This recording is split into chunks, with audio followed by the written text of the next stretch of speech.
جی سر، قانون مفرد ادا کے اوپر بہت ساری کتابیں میں نے مطالعہ کیا جی جن میں صابر صاحب رحمۃ اللہ علیہ کی بنیادی کتابیں، پھر ان کی تشریحات میں مختلف لوگوں نے کام کیا ہوگا. جی جی آپ کی بہت ساری کتابیں میں نے پڑھی ہوئی ہیں، ان میں سے ایک ابھی میرے پاس موجود ہے، گائیڈ قانون مفرد ادا. جی جی اس میں آپ نے قانون مفرد ادا کے مطابق علاج کرنے کے مختلف حالات میں 3 کلیات دیے ہوئے ہیں. اس میں ہمیں تھوڑا سا اختلاف ہے کہ ہم نے کالجز میں بھی جو قانون مفرد ادا کے طریقہ علاج بتایا جاتا ہے اس میں بھی، اور عملی طور پہ طباء کرام کے مطلب پہ جا کے بھی دیکھا ہوا ہے کہ وہ کہتے ہیں کہ ایک تحریک کی مثال دیتے ہیں، اسی کی وضاحت کرتے ہیں، اسی میں ساری آ جائیں گی کہ عضلاتی اعصابی تحریک ہے 2 نمبر، جس کو آسانی سے کہتے ہیں. اس کا علاج 3 نمبر میں کریں، اور اکثر اتباع کرتے ہیں کہ 3 نمبر دعا غذا دیتے ہیں، غذا میں 7-4 کا ٹچ کر دیتے ہیں. ٹھیک ہے، کہیں یہ کہا جاتا ہے کہ اگلی 2 تحریکیں پیدا کریں، 3 اور 4 میں علاج کر سکتے ہیں. ٹھیک ہے، آپ نے بھی یہاں پہ لکھا ہوا ہے کہ 3 آپ نے کالم دیے ہوئے ہیں علاج کے. ایک میں آپ نے کہا ہوا ہے کہ تسکین کے تحت علاج، اور دوسرے میں کہا ہوا کہ تحلیل کے تحت علاج، اور ایک میں آپ نے کہا ہوا کہ جب مرض کنٹرول ہو جائے تو اس میں مثال دیتا ہوں. آپ نے اصول جو بتایا ہوا ہے کہ 2 نمبر کا علاج 4 نمبر میں کریں. جی جی ٹھیک ہے. ٹھیک ہے، 4 نمبر کا علاج 6 نمبر میں کریں، 6 نمبر کا علاج 2 نمبر میں کریں. اب عضلاتی اعصابی ہے، سوداوی امراض ہے، اس کا علاج سوداوی امراض ہے، ان کا علاج صفراوی سے کرنا چاہیے. 4 میں جگر حرارت پیدا کرے گا اور جسم میں اسٹور کرے گا، سودا صفرا میں کنورٹ بھی ہو جائے گا اور خارج بھی ہو جائے گا. یہ تو سمجھ آتی ہے. ٹھیک ہے، اب اس سے پہلے آپ نے لکھا ہوا ہے کہ شدید مرض کی حالت میں 2 نمبر کا علاج 5 نمبر میں کریں. تو 5 نمبر میں تو حرارت ساری جسم سے خارج بھی ہونی شروع ہو جائے گی پیدا ہونے کے ساتھ، تو مریض کو ریلیف کیسے ملے گا؟ اچھا، یہ چلیں آپ نے بہت اچھا یہ بھی سوال. اور ایک چیز ایڈ کر لیں کہ آپ نے یہ چیز ثابت کرنی ہے کہ یہ صابر صاحب رحمۃ اللہ علیہ کے قانون مفرد ادا کے عین مطابق ہے، ہمیں یہ ظاہری طور پہ اس کے متضاد لگتی ہے. اچھا نہیں، میں یہ آپ کا سوال جو ہے نا، آج سے کوئی 5 سال پہلے گجرا والا سے ایک بہت بڑے طبیب ہے، میں ان کا نام نہیں لینا چاہ رہا جی. ان کے کچھ شاگرد میرے پاس آئے. ٹھیک ہے. 4 شاگرد تھے، طبیب رجسٹرڈ طبیب تھے باقاعدہ. جی.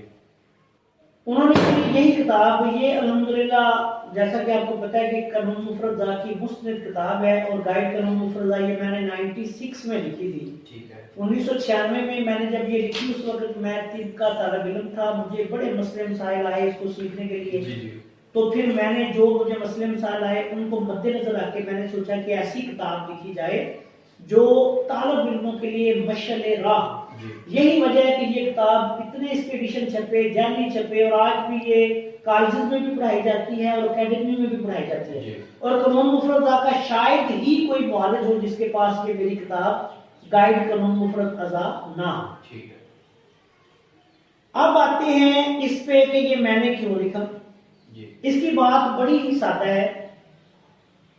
اصل میں یہ میرے تجربات و مشاہدات تھے، یہ میں نے لکھے. اس کے بعد کئی اور طبیبوں نے بھی پھر اس کو تجربہ کر کے لکھا. جب آپ دیکھیں، طب کی بنیاد اور اساس جو ہے وہ اخلاق پر ہے، جی. مزاجوں پر ہے. سب سے پہلے قانون مفرد ادا 3 مزاج بیان کرتے ہیں. ٹھیک ہے. اعصابی، عضلاتی اور دی. جی. بلغم، صداع، صفرا. اس کلیے کے مطابق علاج کرنا، جی اسی کو ہم علاج بالضد کہتے ہیں. ٹھیک ہے. بلغم کو صداع میں تبدیل کر دیں، صداع کو جو ہے وہ آگے صفرا میں، اور صفرا کو پھر آگے بلغم سے، یا اس طرح کر لیں کہ ختم کر دیں. ٹھیک ہے. بلغم کو صداع سے ختم کریں، جی. صداع کو صفرا سے، اور صفرا کو پھر بلغم سے. ٹھیک ہے. پانی کو خشکی سے، ٹھیک ہے، خشکی سے حرارت سے، اور رات کو پھر آگے رطوبت سے پانی سے. ٹھیک ہے، یہ ہے قاعدہ اور کلیہ. حضرت صاحب رحمۃ اللہ علیہ نے یہی بیان کیا ہے. آگے یہ ہے کہ اس کو پھر آگے ہم نے 2 تحریکوں میں بیان کر دیا کہ ایک مشینی تحریک ہے جس میں رطوبات پیدا ہوتی ہیں، خارج ہوتی ہیں، ایک کیمیاوی ہوتی ہے جس میں جمع ہوتی ہیں. پریکٹیکلی یہ ہے، اکثر یہ ہوتا یہ ہے کہ جو طبیب ہیں نا یہ کرتے، کچھ ہمارے دوست ایسے بھائی ہیں کہ جو جیسا خود کرتے ہیں ویسا بیان نہیں کرتے. ٹھیک ہے. میں نے ایسے نہیں کیا. میں نے اگر کوئی چیز لکھی ہے تو دیانتداری کے ساتھ لکھی ہے، اگر نہیں لکھی تو نہیں لکھی. ٹھیک ہے. دیکھیں نا، میں نے قسماتی نظام تشخیص طبیہ نہیں لکھا. ٹھیک ہے. لیکن جب میں اگر بیان کروں گا تو دیانتداری سے کروں گا. اچھا، میں یہ سمجھتا ہوں کہ اگر آپ کوئی چیز کسی کو بتائیں تو ٹھیک بتائیں ورنہ نہ بتائیں. اچھا، اب اس میں یہ ہے، یہی قاعدہ اور کلیہ ہے.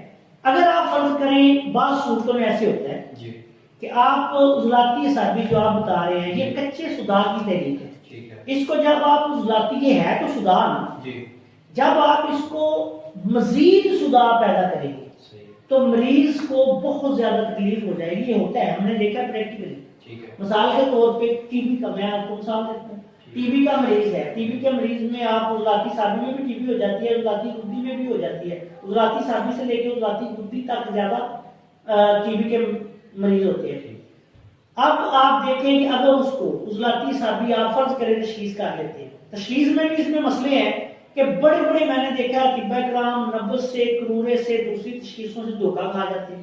میں نے بڑے دیکھے لوگ، میرے پاس مریض آتے ہیں، ان کا مزاج کچھ اور ہوتا ہے، علاج ان کا کچھ اور چل رہا ہوتا ہے. کئی بیچارے الٹ ہو جاتے ہیں، کئی جو ہے وہ ٹھیک بھی ہو جاتے ہیں.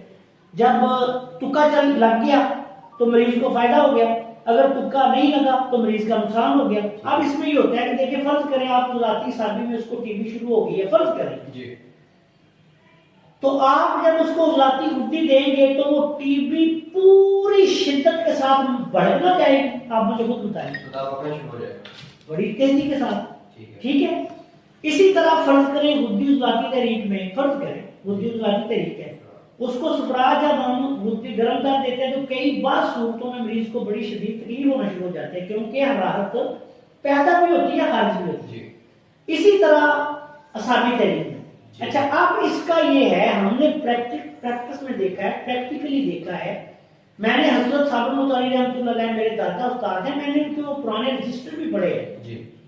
میں نے اپنے اساتذہ سے وہ رجسٹر بھی پڑھے ہیں جس میں آپ نے ایک تحریک چھوڑ کے آگے علاج کیا ہے، اصول بتائے ہیں. اور بنیادی اصول جو ہے وہ اخلاق کا وہی رکھنا ہے آپ نے کہ بلغم کو صداع سے، صداع کو صفرا سے، صفرا کو پھر آگے بلغم سے. دوسری بات یہ ہے کہ آپ کو فرض کریں، کوئی تحریکوں کو نہیں بھی ماننا معالج سمجھتا، فرض کریں یہ طب جو کی جو اساس ہے، بنیاد ہے، صداع، صفرا، بلغم، اس سے تو کوئی انکار نہیں کر سکتا.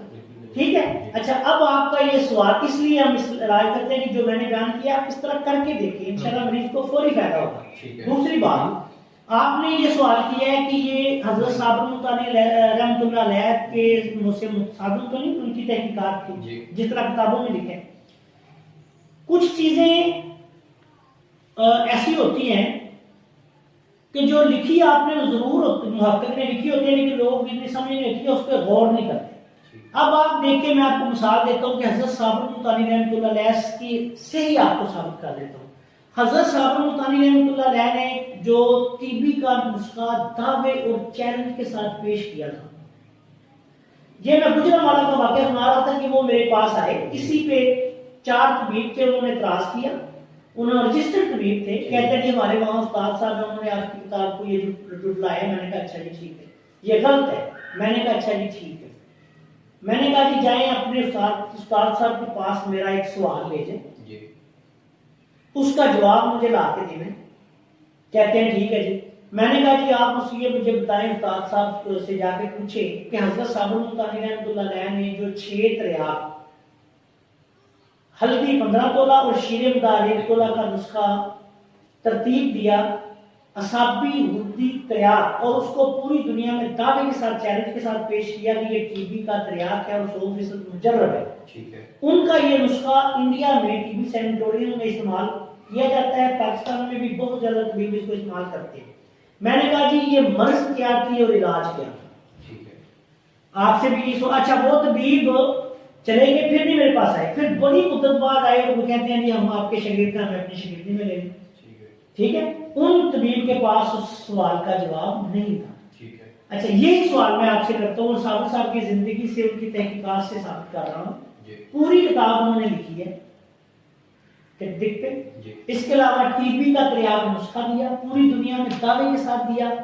عضلاتی مدتی تحریک میں ٹی بی ہے نا. خشک گرم غذا, آلو گوبھی مٹر بینگن پالک تمام ترش چیزیں نقصان دہ ہے نا. اب اس کا جو آپ نے علاج فرمایا, صابر مطالعہ رحمۃ اللہ علیہ نے تجویز بھی کیا اور پوری دنیا کے سامنے پیش بھی کیا اور چیلنج کے ساتھ کیا. وہ کیا تھا؟ اصابی کلیے. اب آپ میرے کلیوں کو غور سے دیکھ لیں. یہ کلیے میں نے حضرت صابر مطالعہ رحمۃ اللہ علیہ کے ہی جو علم و فن ہے ان سے اخذ کر کے بیان کیے. اس کی بنیاد یہی تھی کہ حضرت صابر مطالعہ رحمۃ اللہ علیہ نے 3 نمبر مزاج پہ 6 نمبر مزاج کا نسخہ استعمال کر کے اس کو دعوے کے ساتھ پیش کیا, چیلنج کر کے کیا. تو یہ کون سا علاج بنتا ہے آپ خود دیکھیے. میں نے اپنے کتاب میں جو لکھا ہے وہ حضرت صابر مطالعہ رحمۃ اللہ علیہ کی تحقیقات کے مطابق نہیں بنتا. اب جن لوگوں کو سمجھ نہیں, فرض کریں کہ آپ کو نہیں سمجھ, آپ اس کو سمجھ لیں کہ حضرت صابر مطالعہ رحمۃ اللہ علیہ نے اس طرح بھی علاج کیا ہے. اب ان لوگوں کو نہیں پتا تو ٹھیک ہے, لیکن ہمارے چونکہ وہ میرے دادا استاد ہیں, مجھے ان کے اساتذہ سے جو شاگرد تھے, میرے اساتذہ جو تھے, ان سے مجھے یہ اس طرح ٹرانسفر ہوئے علم. یعنی بہت سا علم ایسا بھی ہے ابھی جو میں نے لوگوں کے سامنے ظاہر نہیں کیا, لیکن میرے پاس وہ اساتذہ سے پہنچ چکے ہیں. میں اس کو اپنی طبی پریکٹس میں استعمال کر رہا ہوں. اللہ کے فضل و کرم سے میں اس سے استفادہ کر رہا ہوں. میرے پاس ہر قسم کے لوگ آتے ہیں, خطرناک لوگ مریض آتے ہیں. کیا بھی آپ کے سامنے کینسر کے مریض آئے اور کڈنی فیلئر کے مریض آئے, اس کے علاوہ ہیپاٹائٹس کے مریض آئے. آپ نے دیکھا کہ ان سب کو میں نے ڈیل کیا. تو میں اسی طریقے کے مطابق علاج کرتا ہوں, لیکن یہ ضروری نہیں کہ ہر بات ہم پبلک میں جا کے ہر بات بتا سکیں. میں نے تو کلیہ بتا بھی دیا, اور یہ میں نے 1996 میں بتا دیا. جب مجھے اساتذہ سے پتا چلا, میں نے اسی وقت جب یہ کتاب لکھی تو اس میں لکھ دیا. پریکٹس یہی ہے. بڑے بڑے جو طبہ کرام ہیں, کامیاب معالج ہیں, وہ اسی طریقے سے اخلاق کے مطابق ہی علاج کر رہے ہیں, اور اللہ کے فضل و کرم سے مریض بھی شفا یاب ہو رہے ہیں, وہ بھی کامیاب. تو اس لیے آپ بھی اس کو حضرت صابر مطالعہ رحمۃ اللہ علیہ کی تحقیقات یا تعلیمات کے ساتھ نہ سمجھیں. ابھی میں نے مثال دے دی, آپ جائیں اس پہ تحقیق کریں. حضرت صابر مطالعہ رحمۃ اللہ علیہ نے ٹی بی کو آپ دیکھیں کہ کس تحریک میں لکھا ہے, پوری تحقیق انہوں نے کیا بیان کی ہے, اس کے بعد پھر انہوں نے اس کا علاج کیا ہے 6 نمبر. تو میرے بھائی یہ ان کی تحقیقات سے مطابق تو نہیں, یہ تو ان کی تحقیقات اور ان کی تعلیمات کی اہم مطابق. اب کسی بندے کو اگر سمجھ نہیں آ رہی تو وہ اس کا قصور ہے, یا پھر اس کے اساتذہ کا قصور ہے جو اس کو سمجھا نہیں رہی. میں بتا رہا ہوں مثلا اب میں نے بتا دیا, آپ کو کلیئر ہو گیا. اب آپ نے اسی پوائنٹ کو مد نظر رکھ کے تمام امراض و علامات میں حضرت صابر مطالعہ رحمۃ اللہ علیہ کی جو تحقیقات ہیں ان کو دیکھ لیں. میرے پاس تو چونکہ میرے ان کا علم جو ہے وہ میرے ڈائریکٹ اساتذہ سے پہنچا ہے, میں تو ان کا علمی وارث بھی اللہ کے فضل و کرم سے, کیونکہ میرے دادا استاد ہیں. تو اس لیے مجھے جس طرح ان کا ایک سلسلہ ہے میں اسی طرح چل رہا ہوں. قانون مفرد ازار کے متصادم میں بالکل نہیں جاتا, لیکن میں ساتھ ساتھ طب یونانی کو بھی مد نظر رکھتا ہوں, کیونکہ میں طبیب ہوں. ٹھیک ہے, اس لیے انشاءاللہ تعالیٰ اس بات کو آپ جب دیکھیں گے, اس کو ان کلیوں سالوں کو آزمائیں گے, آپ انشاءاللہ تعالیٰ کامیاب ہوں گے. کبھی ایسا نہیں ہوگا کہ آپ نے اگر میرے کلیوں پہ عمل کیا ہے, میرے کلیوں پہ عمل کر کے اگر آپ نے علاج معالجہ کیا تو انشاءاللہ تعالیٰ آپ کو یقینی طور پر کامیابی ہوگی. یہ اللہ کا فضل ہے. شفا یا یابی کا جو تعلق ہے نا وہ اللہ تعالیٰ کی ذات کے ساتھ ہوتا ہے. شافی حقیقی اللہ تعالیٰ کی ذات ہے, لیکن طبیب جو ہے یا معالج جو ہے اس کو کم از کم یہ تو پتا ہونا چاہیے کہ میرے مریض کی کیا حالت ہے, اور میں نے اس کو کون سی غذا دینی ہے, کون سی دوا دینی ہے, اور کون سی غذا یا دوا اس کے لیے پرفیکٹ ہے. سلیکٹ یور ریمیڈی کے نام سے ایک آتی ہے, ہومیوپیتھک میں اصطلاح ہوتی تھی کہ میڈیسن کا انتخاب دوا.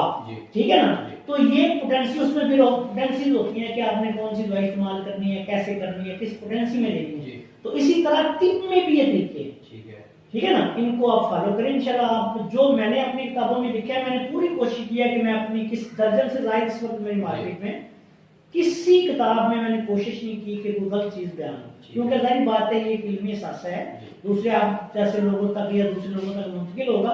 تو آپ ان چیزوں کو فالو کریں, انشاءاللہ تعالیٰ آپ کو فائدہ ہوگا۔ ایک نقطے کی وضاحت کرتے ہیں کہ یہ تو سمجھ آ گئی کہ صدا کو صفرا میں کنورٹ کرنا ہے اور وہ 2 نمبر کا 4 نمبر میں ہی ہوگا، ٹھیک ہے۔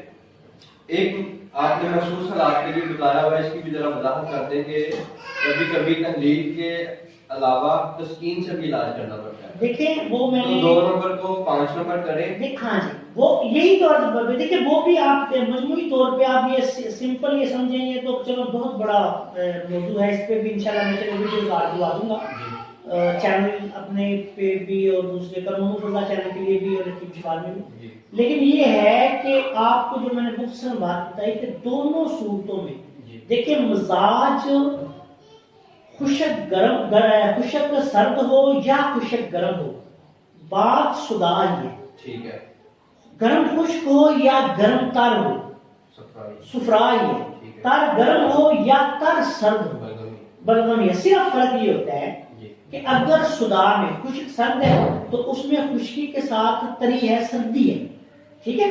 اگر خشک گرم ہے تو خشکی کے ساتھ گرمی ہے، اگر گرم خشک ہے تو گرمی کے ساتھ خشکی ہے، اگر گرم تر ہے تو گرمی کے ساتھ تری ہے، اگر تر گرم ہے تو تری کے ساتھ گرمی ہے، اگر تر سرد ہے تو پھر انتہائی جو ٹھنڈک ہے رطوبات کے ساتھ انتہائی ٹھنڈک ہے۔ اب یہ طبیب کا کام ہے، دیکھیے وہ طبیب کیا ہے، اگر اس چیز کو طبیب کو یہ نہیں پتا کہ مزاجوں کا نہیں پتا، مریض کے مزاج کا نہیں پتا، دعاؤں کے مزاج کا نہیں پتا، ادویات کے افعال و اثرات کا نہیں پتا، تو پھر وہ طبیب کیا ہے؟ میرے خیال میں جو ایسے طبیب ہیں ان کو اللہ کے لیے خدا کے لیے پریکٹس نہیں کرنی چاہیے، مریضوں کی زندگی اس طرح کھیلے، شفاعت اللہ نے دینی ہے لیکن قاعدہ کلیہ سنو ضوابط اور علم و فن پہ عبور تو حاصل ہونا چاہیے، ٹھیک ہے نا۔ آپ چلیں اس کو انشاءاللہ بات سمجھ آئی ہے، کلیئر ہوگی؟ ٹھیک ہے، بہت شکریہ سر، السلام علیکم۔